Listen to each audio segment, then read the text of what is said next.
Dio izy zao on Jesosy enjenao vavaka atsika Jesosy malalo tonga am'izao fotoana andramasanay ny teninao indray zay inao Jesosy ô efa niteny taminay hatrizay ny mbola angavinay indray am'izao maraina zao iteny aminay ty mpamponao tompo zay hitondra zany teny zany na dia tsy mendrika aza avela iteniteny foana eto tompo fa tendreo lelany mba tsy hanambara afa-tsy zay tianao ambara aminay saora Jesosy malalo amen.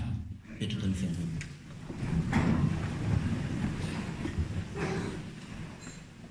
Efa malala ao amin'ny tompo misy tantara maromaro hitantsika ao anatin'ny baiboly. Reny tantara reny dia zava-niseho fahiny elabe nisoratana mba azoantsika taranaka fa ty aoriana maka lesona sy afatra madinidinika. Ho satria moa alady manokana ho an'ny sampana SLK zany hoe sampana ilana kristiana androany dia mba niezana mbo tantara ny lehilahy ao anatin'ny baiboly no akantsika fananarana sy lesona amin'izao maraina izao. Zany tantara zany dia hita amin'ny teny vakin'ny mpanompony teo ao amin'ny asana apôstôly toko 7:2 dia ninovany Saolo kristiana. Mba azoantsika nefa misintona lesona vitsivitsy amin'izany tantara zany dia hiverenantsika fo kely ny amin'ny niovany Saolo kristiana zany. Nisy fanenjehana mafy dia mafy tamin'izay fotoan'izay tany Jerosalema dia fanenjehan'ny kristiana zany. Dia ty Saolo ty mba nisy lohan-daharana tamin'izany fanenjehana kristiana zany. Nampahoriory, nampijaly, eny, nampiditra ponja mihitsy aza ny mpanaradian'ny tompo tamin'izany fotoan'izany. Na vehivavy io na lehilahy dia zay tratrany dia niorory fatratra satria zay no nataony vaindohan-draharaha dia nanenjika ny kristiana sy mpanaradian'ny tompo. Tsy nionatra foana nefa ty Saolo ty fa nikasa ho an'ny Damaskosy hanoza ny asa fampiroroana sy fanenjena ny kristiana zany. Dia nandeha nangataka taratasy tamin'ny mpisorona be mba ho ara-dalàna sy mampoditra ny amin'ny fanenjena sy ny fampiroroana ary ny fampidirana ponja zay nanaradian'ny Kristy zany. Namakivaky lalan'ny Damaskosy ity Saolo ty no nampiaran'Andriamanitra ny fahefany sy ny heriny tamin'ny hazavana manjelanjelatra ka nidoroboka tamin'ny tany ty Paoly ty nandreo feo mafy sy mahery manao hoe Saolo, Saolo, nahoana no manenjika ianao? Raiky tahotra sy nidoboka tamin'ny tany Paoly. Saolo azafady ka nanontany, izy moa ianao tompoko? Mbola tamin'ny feo mahery hatrany no namaneny tompo hoe izao ny Jesosy izay enjenao. Efa malalo amin'ny tompo, lesona vitsivitsy no azontsika sotomina amin'izany tantara zany. Ny voalohany indrindra dia manam-pahefana feno amintsika Andriamanitra. Manam-pahefana feno amintsika Andriamanitra. Na ny volantsika, na ny fananantsika, na ny herintsika dia avy amin'Andriamanitra zany ka hanana ny fahefana feno sy tanteraka. Hitantsika zany tamin'ity tantarany Saolo ty raha nieritreritra hampiatra ny fahefany, hampiatra ny heriny, hampiatra ny voninahiny tamin'ny fanenjenan'ny tompo. Ndray mity mahazo fotsiny dia nofana ny tompo zany nofinofiny sy nehetetany zany ka nadarobony tamin'ny tany ka nitenenany manao hoe izao no Jesosy izay enjenao. Rehefa malala matoa mbola tsy miatra amintsika ny fahefan'ny tompo, matoa mbola tsy mampiatra ny fahefana amintsika ny tompo dia noho ny famindram-pony, noho ny fitiavana ho anjarantsika no mieritreritra atreza izany famindram-pon'Andriamanitra zany. ao amintsika tsirairay. Ny zavatra hita manaraka dia ity Andriamanitra tompontsika ity dia Andriamanitra mampiasa ny principe de tout ou rien, mialatsina amin'ny teny vahiny fa tsy taoko izay andikana azy. Mampiasa ny principe de tout ou rien ty Andriamanitra ty. Inona moa izany tout ou rien zany? Tsy mba tian'Andriamanitra loatra ry havana ny manomponompo, ny mivavabavaka, ny minomino. Tatsika zany tamin'ity sao ity nanenjika. Tatsika avaty oriana kely fa lasa mpanompo. Zany ty principe de tout ou rien ty. Tsy mba tian'Andriamanitra ny alenanelany. Tatsika zany amin'ny John 15:15 ka hatramin'ny 5 fanoharany taon'i Jesosy tamin'ny voaloboka. Zany voaloboka ozy izy dia nareo sampana. Koa ny sampana izay tsy mamoho dia isorona dia tsipana amin'ny afo. Fa ny sampana izay mamoho kosa dia hokolokoloina sy amboarina mba hamoha be dia be. Ny tompo hoe tsy miresaka sampana mamomoho, na isika mamoho dia amboarina mba hamoha be dia be, na isika tsy mamoho dia isorona dia tsipana amin'ny afo. Ny tantara nanomboana Jesosy Kristy koa ry havana dia maneho an'izany tout ou rien zany. Ao amin'ny Lika 7:5-7 ka hatramin'ny 5:7. Raha nanomboana tamin'izay ireny Jesosy Kristy dia fantatsika tsara fa nisy Jolay anankiroa niara-nanomboana tamin'izany Jesosy zany.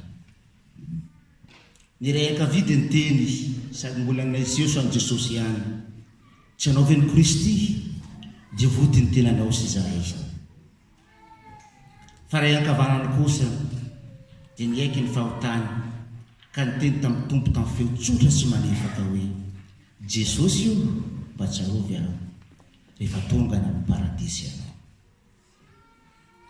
Zany ry havana ny teny antsika mampieritreritra amin'izany tout ou rien zany. Tsisy anenanelany na safanom-poana. Na isika manompo amin'ny fotsika tanteraka, na isika tsy mpanompo dia mpanohitra izany.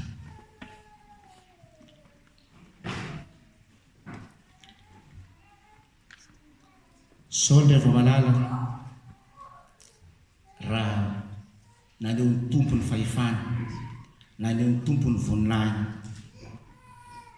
dia hiaritra andro vitsivitsy natao batisa dia lasa nitory nanambara fa ilay Jesosy no Kristy. Nagaga olona tamin'izany fotoana zany izany réaction ny Saoly zany satria ilay mpanenjika, ilay mpampiorooro, ilay mpampijaly fotoana andro vitsivitsy monja dia sahy nanambara sahady ny voninahitry Kristy sy ny hatsahan'i Kristy raha efa natao batisa tamin'ny anaran'ny tompo izy. Zasoana koa zay raha malala ovinitsika ny mandray ny Kristy, ovinitsika no nitoriana fa le Jesosy no Kristy mpamonjy atsika vao avy nankalasa ny Pasika sika fotoana vitsivitsy. Zay Pasika fandresena, zay Pasika nandraisan'ny tompo ny fahafatesana, zay Pasika nanaiky tompo faty amonjy zasy anao. Kehitriny teo an-tanantsika ny tompo, aiza zay mba fonao, aiza zay mba foko azy, aiza mba vafotsika ho an'i Jesosy. Efa malala iandrovintsika an'olon-tena sy anaiky fa Jesosy Kristy no mpamonjy ka andany fotoanantsika hitory sy hanompo an'izany Jesosy zany tahaka ny Paoly izay tsy niandry fa andro vitsivitsy monja dia sady nanambara sahady fa ity Jesosy ity no Kristy. Iandro 30 taona ve, iandro 50 taona ve, iandro 90 taona ve, sanao tahaka ny Saoly andro vitsivitsy monja dia sady nanambara fa ity lehilahy ity no Kristy. rehefa malala fisanina toko fadimy andiny fehina ambiny folo milaza amitsika hoe araroty ny anatra vaovantso fa ratsy eo fialan'izao. Tantara kely anankiray no sy tiamako ansaintsika amin'izao marain'izao. Nisy mpanao sirika anankiray mpitaingina bisikileta ty lehilahy ty, zay no spécialité. Dia namboarina no le scène dia misy ohatra amin'ny 10 metatra eo ny avony dia 20 metatra eo ny alavany, dia teteza tokana zany no atao teo. Dia lasy ty raha ty taingina bisikileta teteza tokana amin'ny avony eo amin'ny 10 metatra eo sy ny alavany eo 20 metatra lava zany.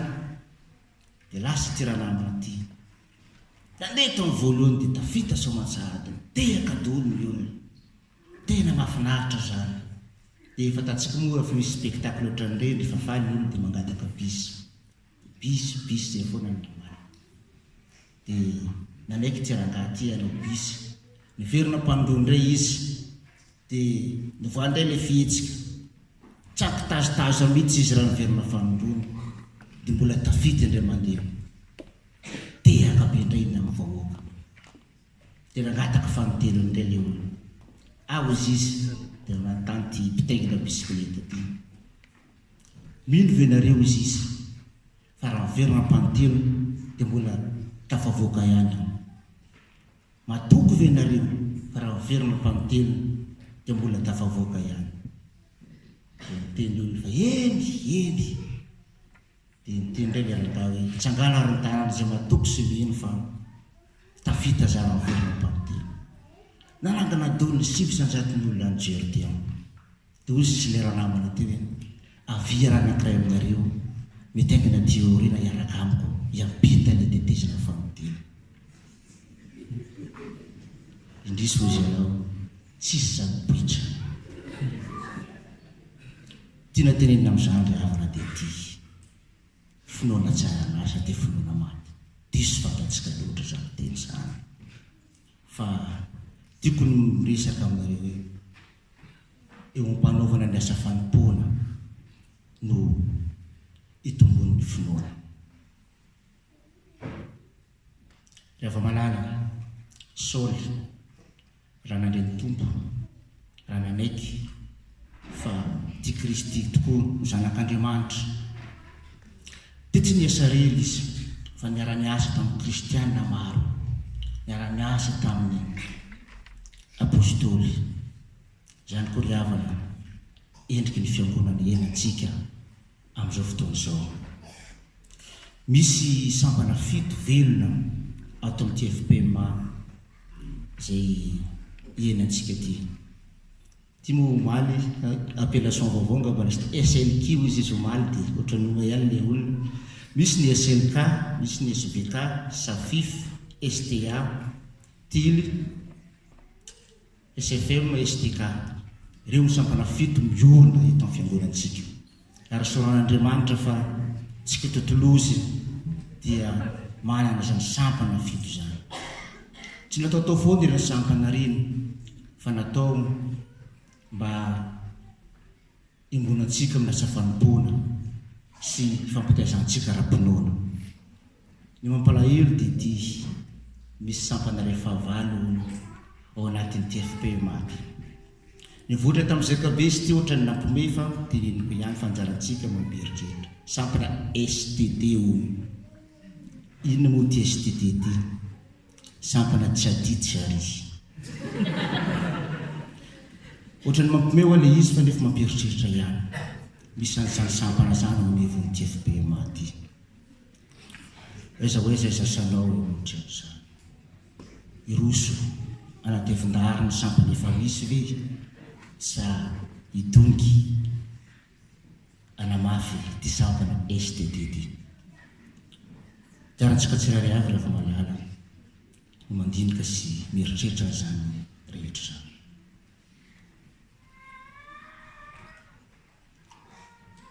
Herinandro vitsivitsy no sisa dia hiatrika mevanim-potoana lehibe fanomantsika letra n'ilay taona tsika dia nikeriny zany.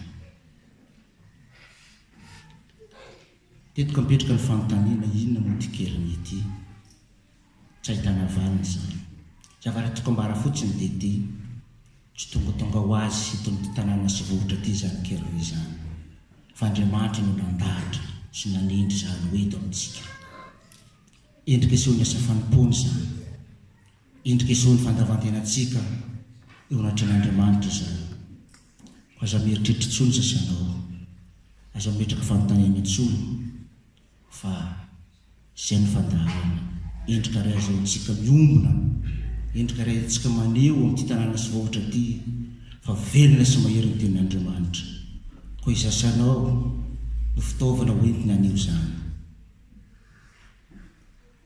fiangonana fanjakam-pisorona kristianina vatovelo izay no filamatra ho an'ity taona ty mirasin'ny fiangonantsika izasanao zany vatovelona zany izasanao zany vatovelona zany mba ho tonga ty fiangonantsika ty ho fanjakam-pisorona ko reso ny didy reso ny andraikitra fa tsy miandry ny asan'ny tompo fa izao dia zao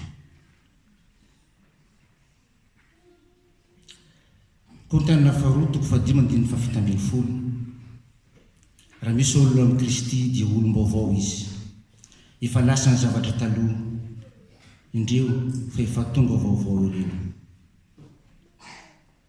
teny disantsika loatra koa zany Saoly raha nanenjika raha nampiroro raha nampijaly ny vahoakan'Andriamanitra taty aoriana dia resy lahatra ny filazantsara satria ny foasin'ny tompo tamin'ny torimasony izy dia lasa olom-baovao iny na ny anarana azy amin'ny vova taty aoriana dia lasa Paoly fantatsika tsara zany dia ilay Saoly teo aloha dia niova Paoly vaovao fa izasanao dia antanantsika ny tompo amin'izao marina zao mba izy moa izasanao Saoly ve sa Paoly Paoly ve sa Saoly Saoly izay nanao ny haintsy ho zavatra nanenjika ny kristianina tamin'izay fotoana izay zany hoe mpanolotra ny tompo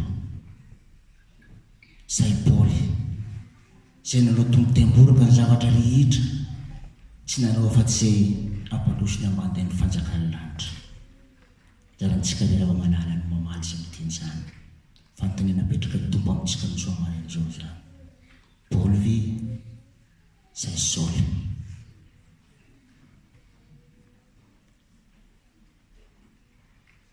rehefa malala amin'ny tompo le mpianakavin'ny finoana raha tahinaka mba nibitsika tao am-poanao Jesosy tamin'izao marina zao raha tahinaka mba nandondona ny varavaran'ny fonao Andriamanitra tamin'izao marina zao amin'izany teny zany dia aza manamafoy ianao dia mivaleo amangingina koa izy manao hoe Jesosy malalo manomboka amin'ity alady marina ity oka tsy zaho intsony no velona fa nanao ny velona tanaty